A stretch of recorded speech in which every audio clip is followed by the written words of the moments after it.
자, 그러면 정부의 역할도 중요하긴 한데 금융 소비자 입장에서, 그러니까 내가 돈을 넣는 입장에서는 내 은행이 과연 괜찮은가를 좀 알아보고 싶거든요. 네.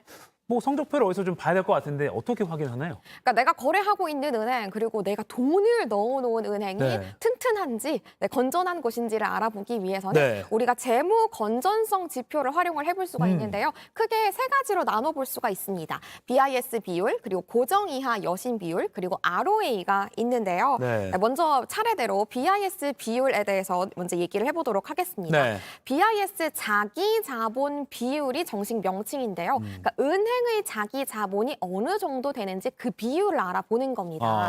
위험 자산 대비 자기 자본이 얼마인지를 알아보고 이 비율을 책정을 해 놓는 건데요. 보통은 금융당국은 각 은행들이 이 BIS 비율이 8% 이상 유지하도록 규제를 하고 있습니다. 네. 그래서 은행이 예를 들어 고객의 예금을 가지고 100억을 가지고 우리가 대출을 실행할 때에는 최소 금고에 8억 원은 유지가 되고 있어야 된다라고 이해를 하시면 되겠습니다.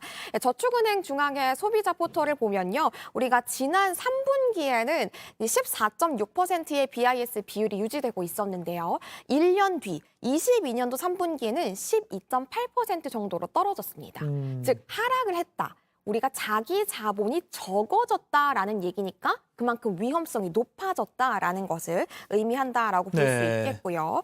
그리고 그 다음으로 우리가 건전성을 점쳐볼 수 있는 지표는요. 고정 이하 여신 비율입니다. 고정 이하 여신 비율. 네. 이거는 말이 조금 어려운데요. 네네. 여기서 여신이라는 거는 쉽게 얘기해서 은행의 대출을 생각을 하시면 되겠습니다.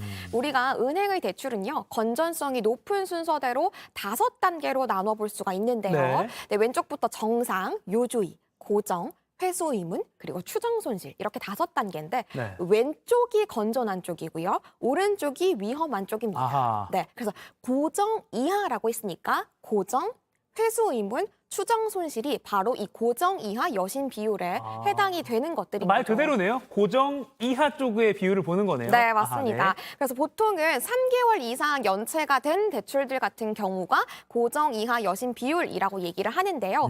이 비율, 이 지표가 8%를 넘어선다면 안전하지 않다, 위험하다 이렇게 봅니다. 그러니까 은행이 회수가 의문이 들거나 잃어버릴 걸로 좀 예상되는 그런 돈의 비율이 많아지면 안 되니까 네. 쉽게 말하면 이런 거군요. 맞습니다. 알겠습니다. 자, 그럼 아까 3개 있다고 했으니까 마지막 지표 ROA는 뭔가요?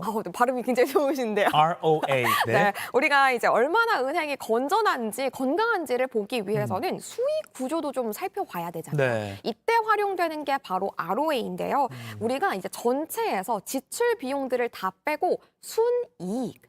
그러니까 한정된 자본을 가지고 이익을 얼마나 효율적으로 거두고 있느냐 이거를 평가할 수 있는 게 바로 ROA입니다. 네. 그래서 총 자산에서 단기 순이익의 비율을 살펴보는 건데요. 네. 그러니까 이 수치가 좋다면 자산을 가지고 효율적으로 순이익을 잘 거둬들였다라고 이렇게 평가를 할 수 있는 겁니다.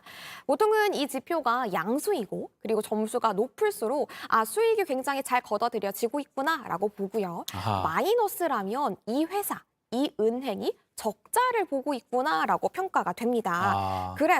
그리고 이 은행들이 만약에 3분기 이상 적자를 거뒀다, 이 지표가 마이너스다라고 한다면 내가 지금 돈을 투자하고 있는 이 은행이 경영상으로 문제가 있는 곳이구나. 이렇게 추측을 해볼 수가 있습니다. 야, 이렇게 또 오늘 하나 배워갑니다. BIS 자기 자본 비율, 그리고 고정 이하 여신 비율, 그리고 ROA까지 3가지를 확인해 봤는데 요거를 어디서 볼 수 있나요? 네. 여러 곳이 있습니다. 금융소비자 포털 파인이나 저축은행 중앙회 등에서 여러 홈페이지에서 확인을 해볼 수 있는데요. 네네. 우리는 금융소비자 포털에서 확인을 한번 해보도록 하겠습니다. 이제 아래 이 금융회사를 클릭을 해주시고 들어가 주시면 각 금융회사의 핵심 경영 지표를 확인해 볼 수 있는데요. 우리는 저축은행을 예시로 한번 보도록 하겠습니다. 네네. 네, 여기에 들어가시면 ROA나 BIS 비율, 그리고 고정 이하 여신 비율 등등 제가 오늘 설명드린 모든 지표를 여기에서 쭉 확인을 하실 수가 딱 차례로 나와 있네요. 네, 맞습니다. 근데 이 현재 지표가 지금 현재 22년도 4분기의 지표가 아직 공개가 되지 않은 상황이라서 네. 22년도 3분기까지만 확인할 수 있는 상황입니다. 그래서 곧 4분기의 지표가 또 공개될 상황이니까 그때는 우리가 한 번 더 확인을 해봐도 좋을 것 같습니다. 그렇군요.